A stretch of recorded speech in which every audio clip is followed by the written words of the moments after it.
Xogayaha guud ee Dallada Bulshada Bariga Afrika EAC ayaa shaaca ka qaaday in ay socoto qabanqaabadii ugu dambeysay ee ku aadan in Soomaaliya ay ka mid noqoto gobolka EAC.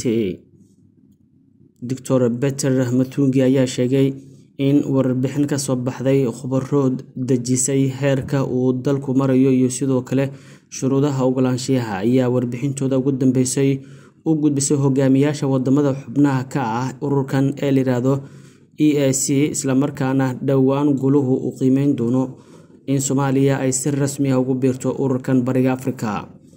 Habka gelitaanka Soomaaliya waa mid socota maadaama warbixinta la diyaarinayo lana wadaagayo asxaabta si ay fikradahoodu ay u dhiibtaan. Hadda waa ay fududahay taasoo ah tallaabada xigta in warbixinta loo gudbiyo golaha wasiirada EAC, ayuu yiri Dr. Peter Matungi. Hadalkan ayuu ka sheegay mar uu xalay saxaafadda kula hadlayay magaalada Kampala ee dalka Uganda. Shuruudaha lagu soo dhaweynayo wadamada cusub waxaa ka mid ah aqbalaadda bulshada, u hoggaansanaanta mabaadi'da la aqbali karo ee caalamiga ah ee maamul wanaagga iyo ku dhaqanka sharciga, dhowrista xuquuqda aadanaha iyo ka qayb qaadashada xoojinta isdhexgalka gobolka Bariga Afrika.